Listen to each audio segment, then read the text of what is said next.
Are we, are we on? Are we on? We're on. Hello, everyone. How's everyone doing? Doing well? How many of you have heard of us, BlockWorks? Look at that. That's quite nice. That's quite a lot. That's quite a lot. It's more than we expected, honestly. Yeah. So we're going to do a little bit of introductions first, and then we're going to look at a little trailer, and then we're going to get right into all the interesting stuff. So I'm Ruben Delight, and to my left, I'm Will. I'm Suicide Monkey. I'm James Delaney. And I'm Toby. So I guess without further ado, let's play our trailer. Get excited. It's great.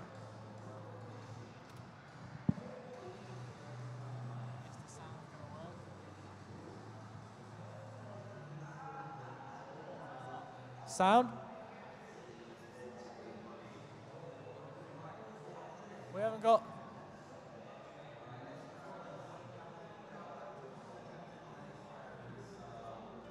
Have we got... There we go. It's coming.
Thank you.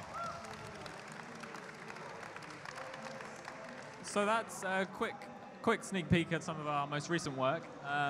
And now we're going to go through what we do, who we do it for, how we do it, and we're going to go through some of our most recent projects split into three main areas, gaming, media, and education. So the first project we're going to start with is the MINECON project. I'm not sure if you've heard of it. It's a popular series, and we're very lucky to be working on season 2 at the moment. Well, it's just finished, actually. And the MINECON world it's not just a static build. It's kind of like a role-playing series, and it's been going on for several months now. And after each stream, we'll go on and we'll change the world according to the events of that series. So here are a few builds from that. It's quite a large world. For this particular project, it was built using a mod pack, which it gives us access to lots of special blocks. You might be able to see some here that you wouldn't normally see in Minecraft. But there's a big disadvantage in that most of the tools we'd usually expect to use, such as World Edit, Voxel Sniper, they're not available. So much of this is built by hand, unfortunately.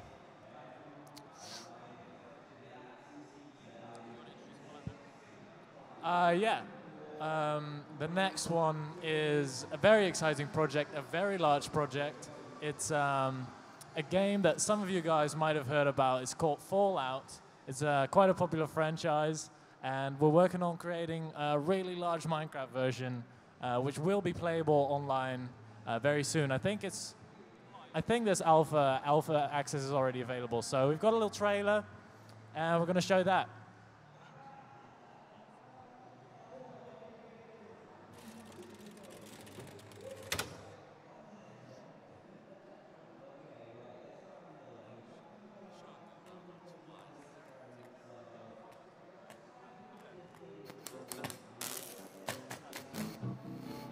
I don't want to set the world on fire.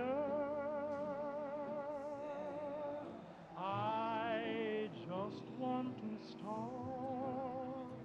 a flame in your heart. In my heart I have but one desire, and that one is you. No other will do.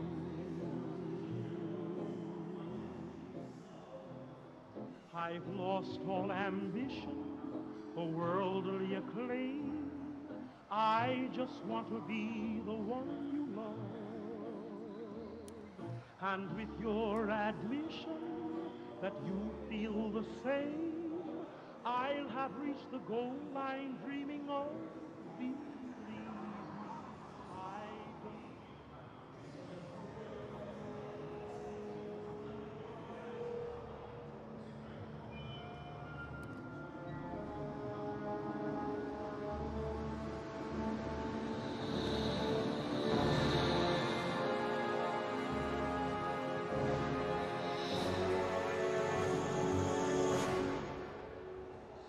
War. War never changes.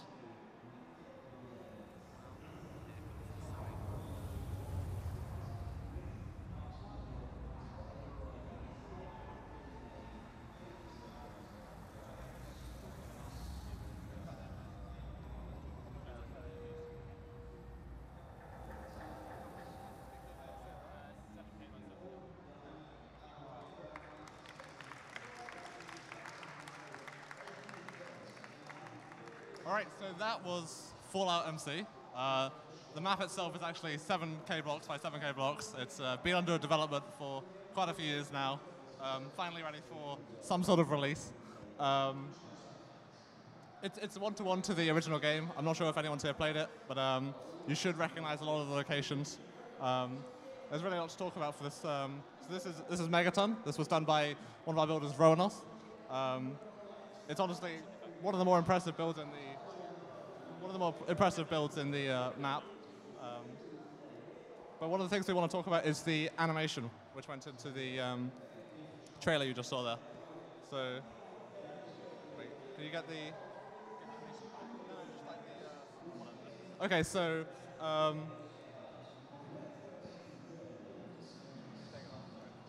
One thing we should have mentioned at the start, and I apologize for this, is there's 4 of us here, but BlockWorks is actually a team of 25 builders. So we'll do our best to represent their brilliant work. But it's 25 builders from ages 14 to 26, I think, is our oldest, all around the world, all doing different things. We've got an arts student from up north. We've got media student from the Netherlands. He's doing IT or something. Computer science. Computer science. So yeah, all sorts of different people.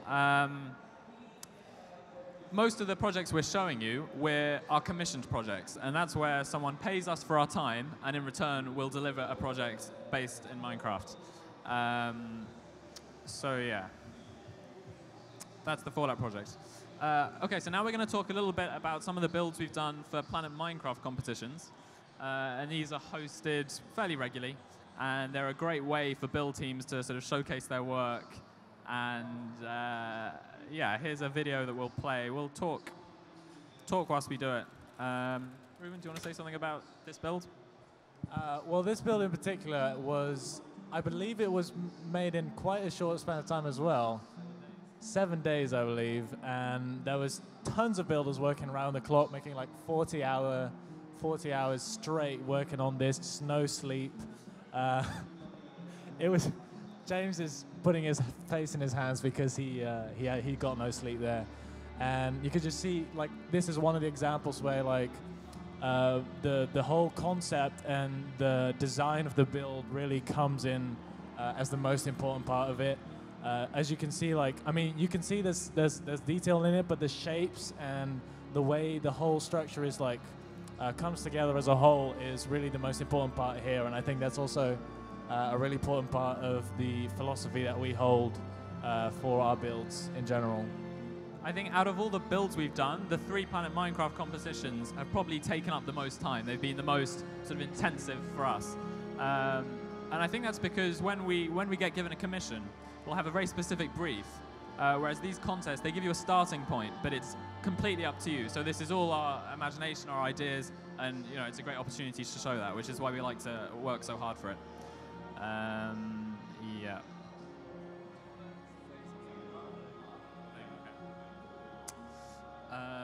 So, yeah, I'll talk a little bit about the commission process whilst this carries on and how that works. I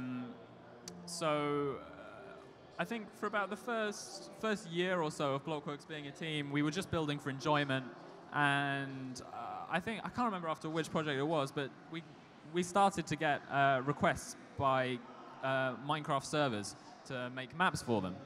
And sort of we did that for a while, and soon after we started getting sort of commercial requests for other people. And we'll talk about how that comes into education slightly later on.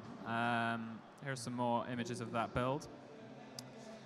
Now here's another video of another Planet Minecraft competition. And it's a good opportunity to talk about the concept behind our builds here. If this video plays. Okay, it doesn't, that's fine. So what we built here is a factory in Minecraft that produces Minecraft builds. So it's kind of breaking the third wall in a strange way. Here you can see an overview. Here's the basement where we store our builds, supposedly. And it takes you through the sort of, we try and link the building process to the build itself. So you've got industrial processes matching what we'd actually do. Here is sort of like a metaphor for the builds we don't like. We put in this giant crusher here. That's the final product being shipped off to Planet Minecraft. That tanker in the distance. I also think it's nice to have that for that build we had, like, because we had inside the factory there were so many builds, and there were like already builds that a lot of us already built, so we could kind of use that and put that in. All right, so this is the pit. This is probably the first competition entry we ever tried. And since it was our first time, we didn't really do much planning for it. It was sort of rushed together in about 6 days by a team of around 7 people. And it was honestly one of the first experiences of all of us working together on a really fast-paced schedule. And the result was quite impressive. If I didn't say so myself, but yeah. So next, I think we can talk about the our builds in media. So this is what's coming up next is going to be a build which some of you may have seen in one of Slamacal's animations. Anyone want to talk about this? Yeah, so I was working on this with another builder, Ronos, in our team. Also another Dutch guy, so we could finally communicate in Dutch together for once, because everyone's always English in this. But yeah, this was, for the recent one, it's Silverfish Encounter, I believe. Has anyone seen the animation itself? Look at that, see. Quite popular as well, these Slamacal. You should check him out if you haven't seen him. He's really good. Yeah, you should check it out. The build also looks quite... just kidding. But yeah, this was also kind of a different approach to it, because it was, you know, you have a set. Normally you'll have like a build and it's like very aesthetically, it has to look good. It has to look good from all sides. But in this case, it's an animation, so we'll get a storyboard from Slamacal, and he'll have like, okay, they're going to go through this part, so we'll have to make sure that we have kind of the layout of the entire like animation in our minds before we can start building it, so that we know where everything's supposed to be, kind of where there's supposed to be open spots, how big it's kind of supposed to be, and of course there's like parts of the build that don't need to be especially detailed where the camera will never be. So yeah, that's kind of the thing with animations as well. Okay, so next we've got a cinematic of a recent build we did called Tomorrowland, and we were approached by Disney to produce this as sort of an advertising campaign for their new film. I'm not sure if you've heard of it. And this is quite an interesting idea. So they've got a film coming out, and their target audience is, pretty similar to the target audience of Minecraft. So we built this map, which is its own mini game that was redstone by Dragnoz, and they got various YouTubers in the Maker Studios network to play through it, posted on their channels, and in return receive hopefully some advertisement for their film. And these are quite interesting commissions to work on, because obviously they've produced this film. They have a very specific idea of what this needs to look like, but for legal reasons, they give us a very limited resource. I mean, we had about a 30-second trailer and one still image from the film to create this. And yeah, so that's its own unique challenge. So we have to kind of anticipate what the city would look like. Look at that. We'll just have a look at this. Yeah.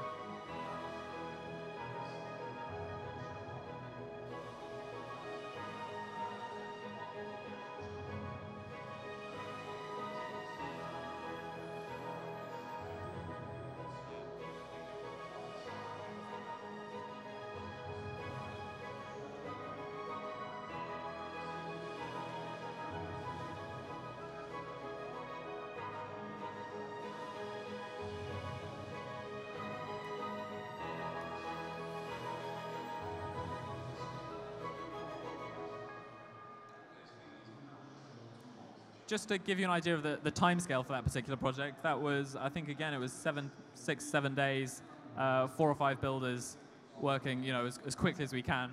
Normally, we're given quite tight deadlines. Some of these companies maybe don't appreciate how long this realistically takes. Here are some lovely renders. As you probably know, this isn't what Minecraft looks like in game. So as a build team, we do our best to present our builds in the best way possible, and there are various sort of programs you can use to present them in this way. I think this was done using Blender or. Yeah, sure. I mean, there's several software. Like you've got what was the Chunky, I believe. Chunky is like a really simple one that pretty much anyone just can download, load your world up, and make a really nice looking render, which is like a little bit of an alternative to a screenshot. So yeah, it's a really nice For the way. clients that commission these builds in particular, this is a big selling point for them, that we can produce a high quality image that will attract attention immediately, more so than sort of a playthrough, for instance. Okay, so this is quite an interesting project.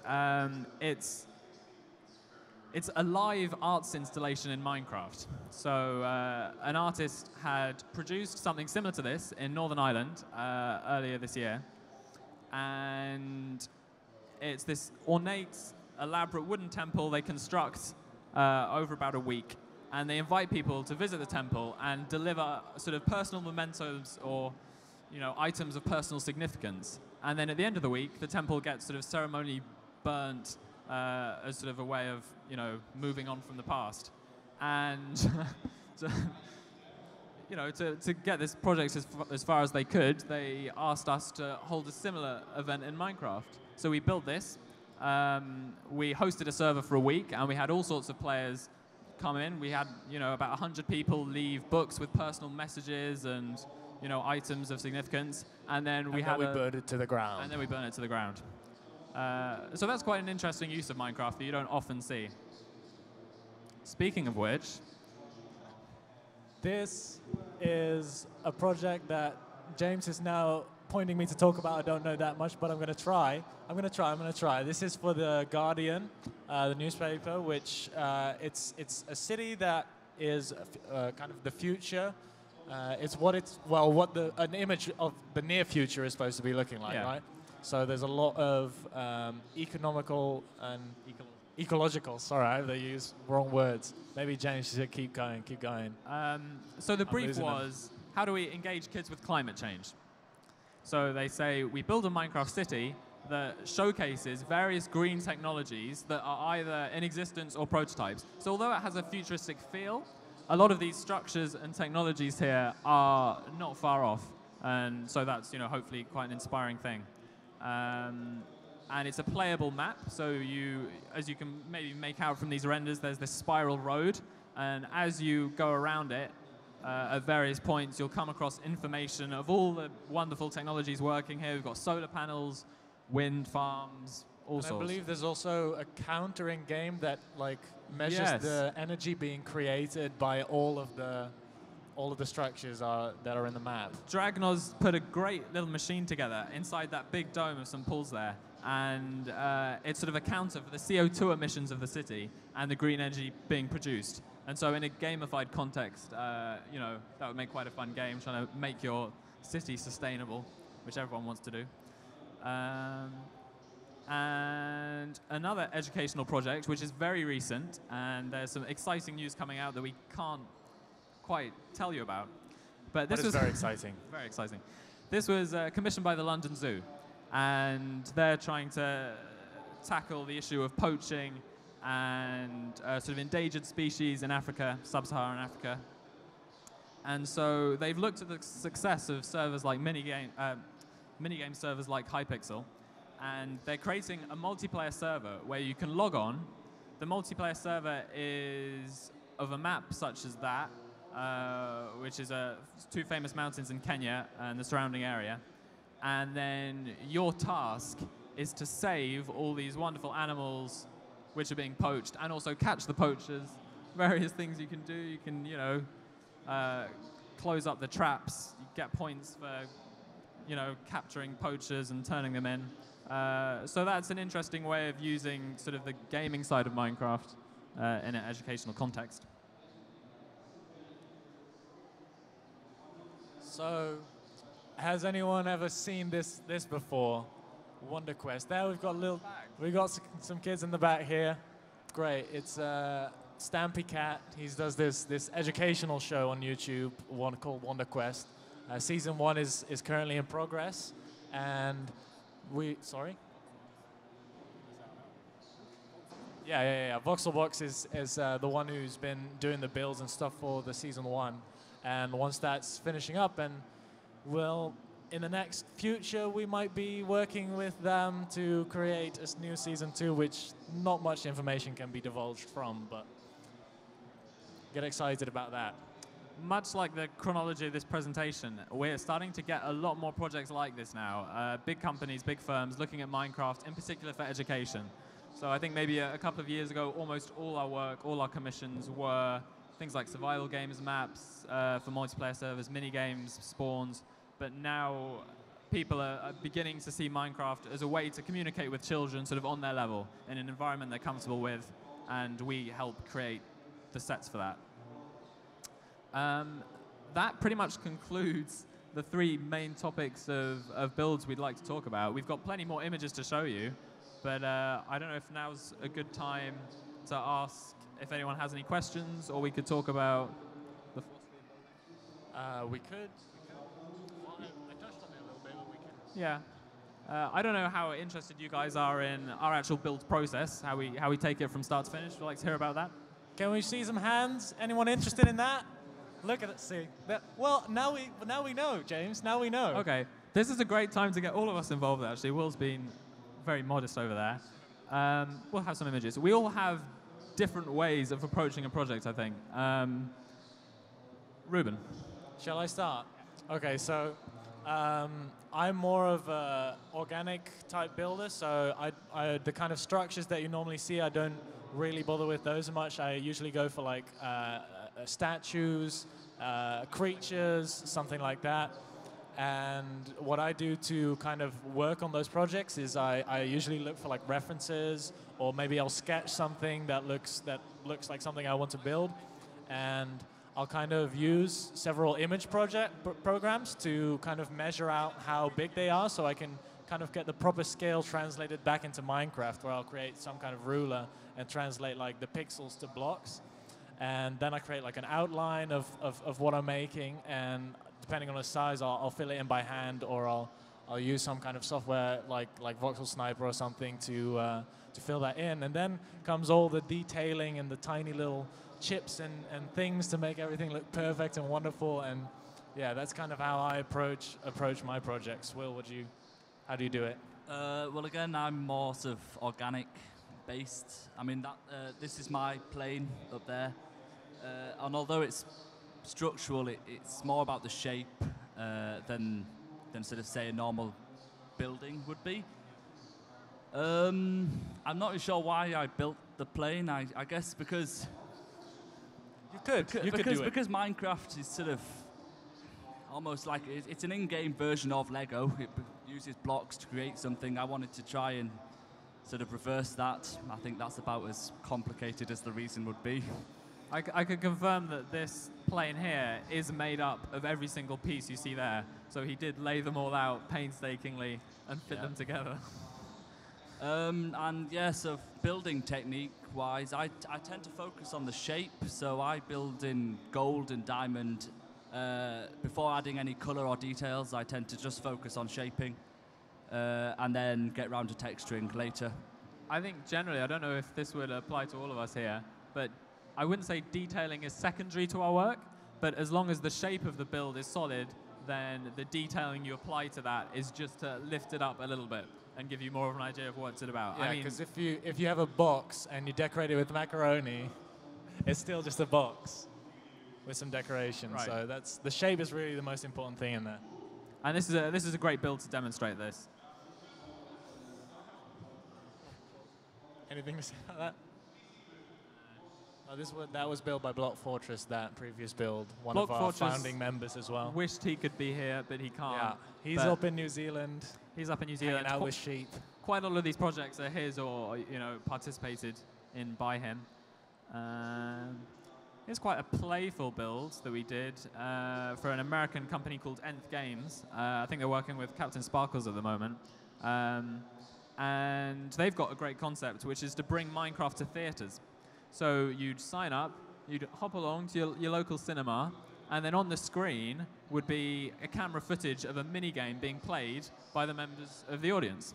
So you'd all go along with your laptop, and then there'd be a camera showing an overview of the game on the big screen. And we had to build quite an open map for this so that the camera could access all the shots it needed to.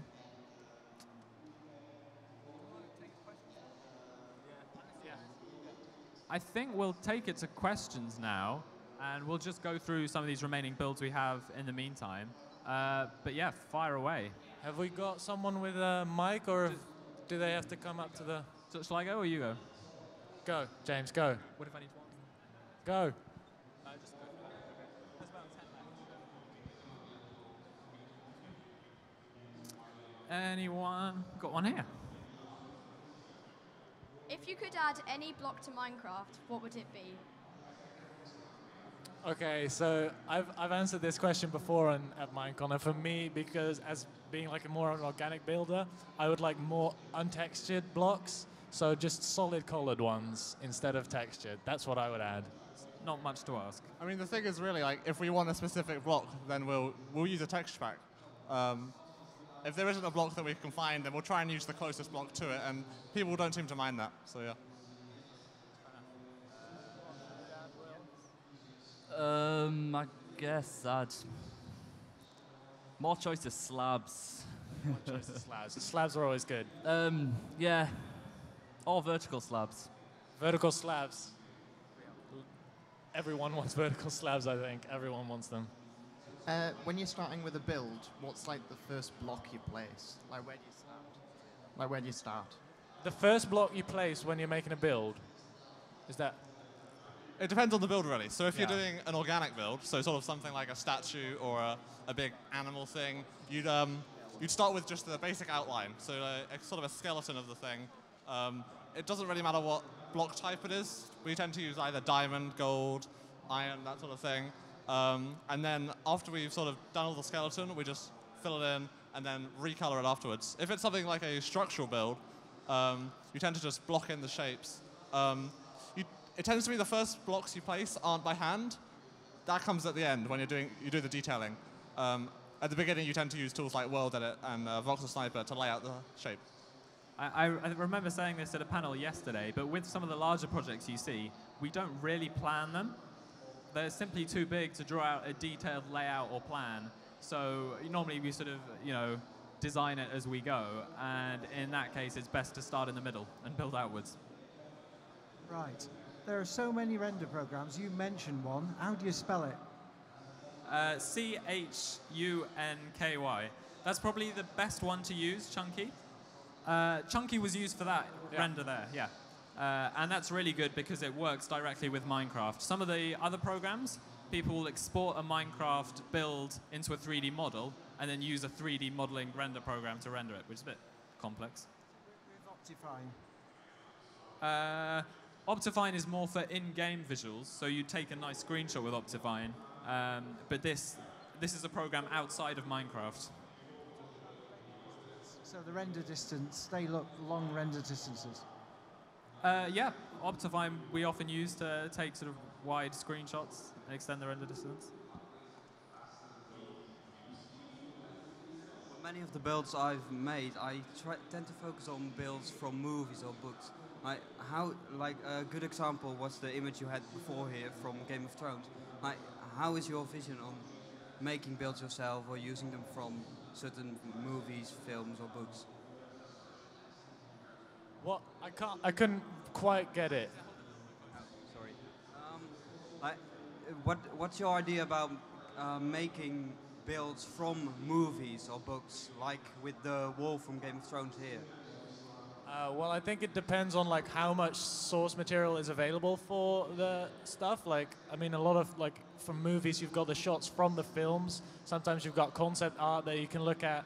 Yeah, I think for me, it's more looking at reference images. But I think for a lot of people on the team, it's also just looking at what the style looks like and taking that and making something that might not be exactly the same, but really similar in style and create the same. I'd also say one of the sensation. things about building from movies or books is that one of the best things about building in Minecraft is that you get to create your own vision. You get to put your thoughts into the Minecraft world. Whereas building from a film, they've already done the fun work, and from then on, it's just sort of recreating it. It's not quite as fun. It tends to get better or not. Well, it tends to get a good feedback, but it's not always the most fun thing to do. So I really like building. How would I go about applying for BlockWorks? If you guys would accept me, you're going to accept me. Send you an email. Are you sure? Okay then. There is an application form on our website, blockworksmc.com, but we can't guarantee that we'll accept any old builder. In order to create the builds that we have done up here, the standards for the application process are fairly high. But we do give every single application a view. So we will look at your application if you send one in. What we normally do is, for people who have potential, like I'm sure you do, is we get them on our server with a particular rank, an applicant rank, and then we give them a trial period of a particular project, see how they get on, how they work with the team. One thing we haven't really talked about much is teamwork, which is not great for a team. But yeah, I think we're fairly lucky to have a team that works well together. We all sort of have to be in sync, particularly on the large projects, have similar ideas about design. Yeah, I think for most of our projects, a lot of them are solo things. Most of the main times of when we actually group up and do big group projects is for the PMC contests. And other than that, it tends to be smaller groups or individuals working on things. Who's your favorite client you've worked for? Our favorite client to work for? Probably Slamacow, actually. What was the question? The question was, who's our favorite client to work for? Oh, yeah, I was just saying, Slamacow, he's just such a nice guy. Yeah, Slamacow is so pleasant to work with. Yeah, he really is. He's the greatest. He's always sorry, I know, Declan, you were trying to get a free compliment there, but you're a great guy. You're a great guy, but Slamacow is sort of the best. What was your favourite build for Season 2 on Mine Night? Favorite build from Season 2 of My Night? Probably BlockWorks. No, what was it called? Oh, Inertia, which was that big factory, had all the detailed interior as well, and it took absolutely ages. Yeah, it's a while back. It's right at the beginning. And for that, what we used is a lot of carpenter's blocks, which are a special mod pack block that have slopes. But unfortunately, that doesn't work with World Edit, so we had to place most of those by hand.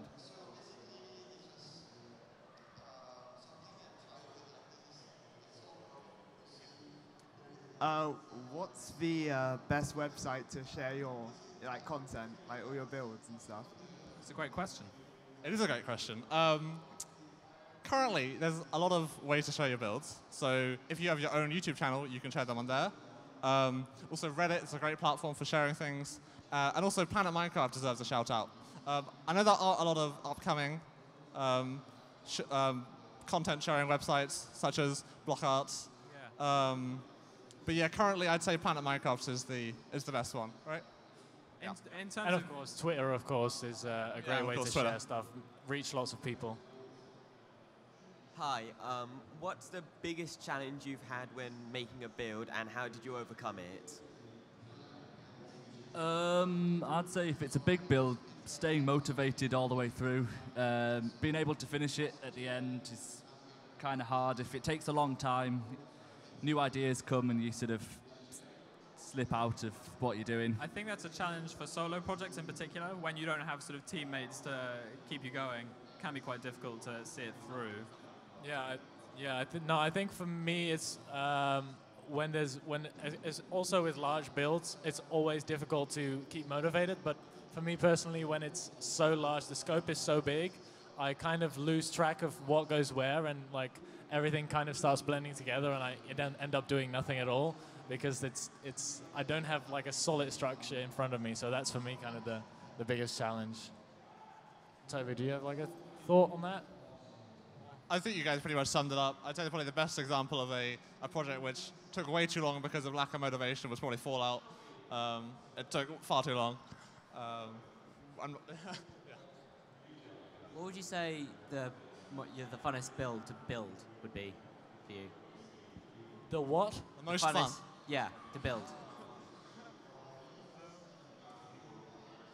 I would actually say probably the experience doing the Planet Minecraft competitions is where you have a big group of people who are working like non-stop in a very small area.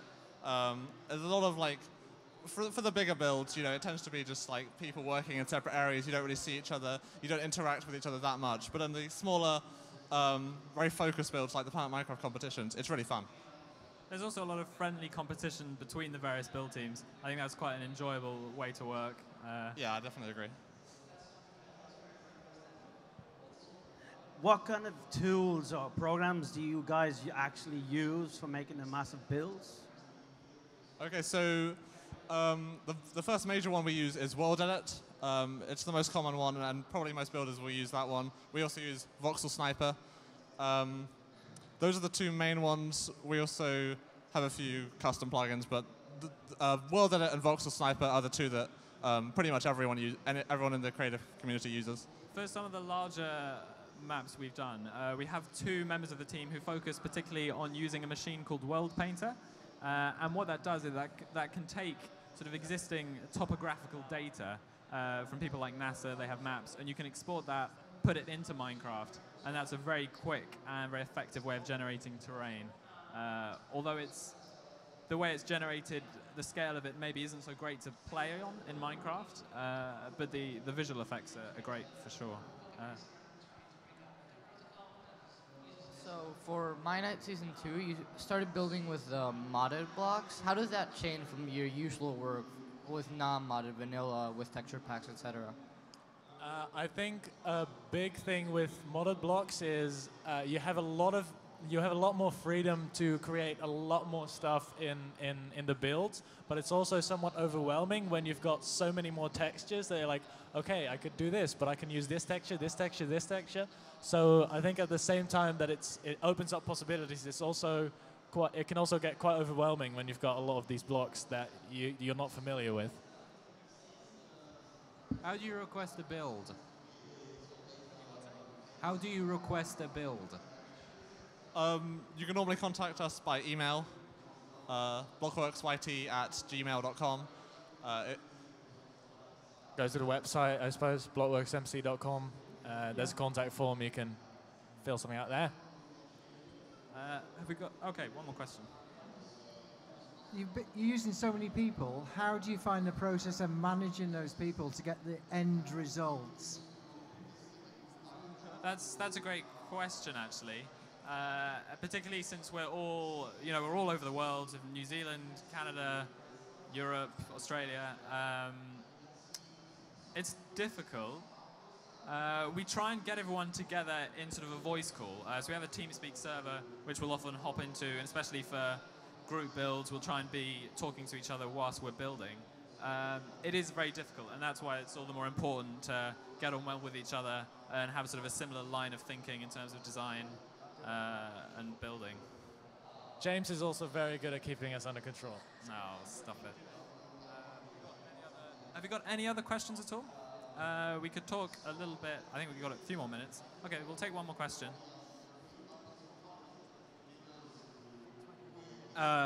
What do you guys, or what's your opinion about the commercialization of Minecraft builds, where people used to do it for fun to now doing commissioned builds?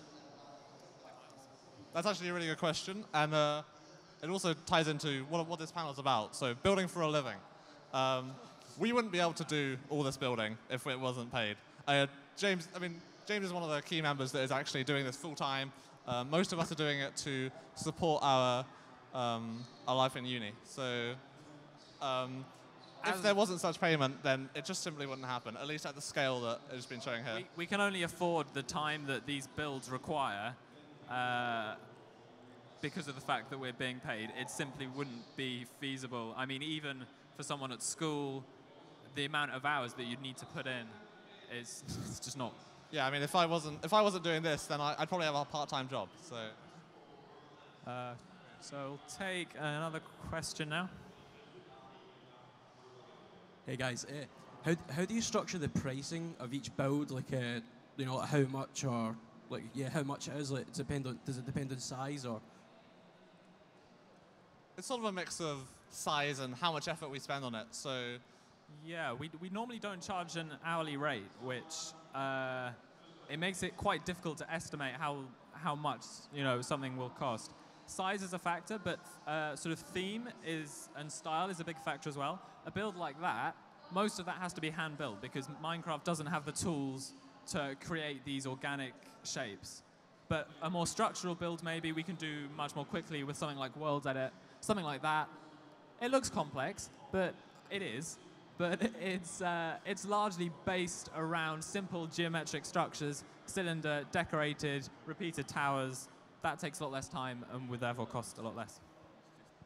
Hi, I just wondered about the relationship between yourselves and Mojang and Microsoft, and whether you have full freedom in terms of the commissions you can accept, whether you aren't allowed to accept political ones or certain commercial ones from competitors to Microsoft, that kind of thing. So Mojang doesn't really step in that often in terms of the whole commercial side of Minecraft. Apart from, so this is sort of a thing. You're not allowed to sell things in Minecraft. You're not allowed to sell pickaxes. You're not allowed to sell server ranks. That's not what we're doing. What we're doing is we're selling our time. So by that, we're sort of stepping outside the realm in which Mojang sort of has ruled upon in the past, and they don't seem to mind, and we seem to have fairly free reign. I mean, if you think of sort of any normal first-person shooter that has a map that players play on, we're creating maps that players play on, and those graphic designers get paid for that. Okay.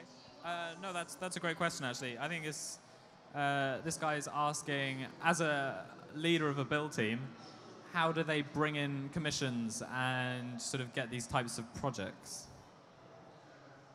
I'd say one of the key things that James, as the leader of our build team, did in order to get us to this size is we wouldn't really turn down that many commissions in the early stages. We'd sort of accept anything, even some things that weren't paid. They were just for promotion. Promotion's a big thing. It's sort of how we got to where we were.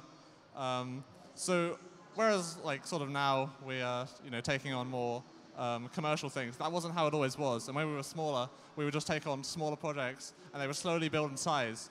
And yeah, that pretty much sums it up. Even now, I think we'd still take on projects which maybe aren't paid, but they have other types of benefits. In about a week, we've got a project at the Latitude Festival, which is a music festival in Suffolk. And the Tate Gallery have asked us to do a live build there to a music set. And they're not paying us because they don't have, but volunteer. Yeah, so it's a voluntary thing, but I think it'll be a great experience. It's not something we've done before, and we're happy to do that. Ultimately, I think a lot of us still build for fun, and whilst many of these projects are commissioned, some of them aren't. This one, for instance, was built, just for fun by the builder. So is this one. So are all the PMC projects. Yeah, and we spent a lot of time on those. So we've got about 15 minutes left. Maybe it's an idea to talk like a little bit about maybe things that inspire us, things that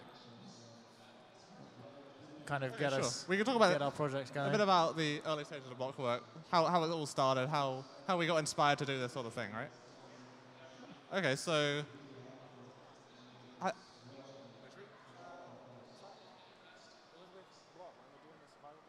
So we started off on smaller servers. We all actually met on a server called Mithrintia, which was owned by IRAP in the audience. This is where we all met. Me, James, Ruben, and Block. Block Fortress sadly couldn't be here. But I'd say for me, he was probably the biggest inspiration for getting into building. I know that is the same for many of the builders on our team. We realized that you can't really achieve much on your own. You sort of have to group together. And also, you sort of have to have control over your own build team. So, we split off. We started our own thing. We had our own ideas, and we brought that to how we are today. I think we're going to wrap it up there, unless anyone has anything else they'd like to discuss or any more questions. Yeah, we've pretty much shown you the majority of the content we have.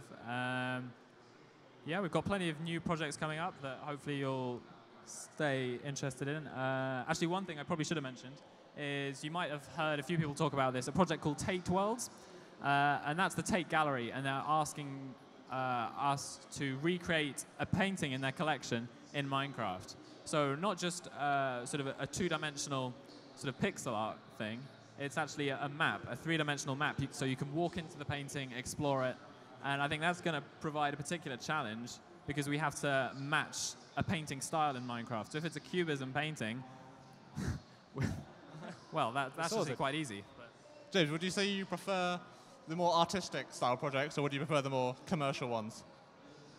I think the artistic ones are maybe a bit more fulfilling, and they usually tend to be more interesting. Yeah, tend to be a bit more artistic freedom.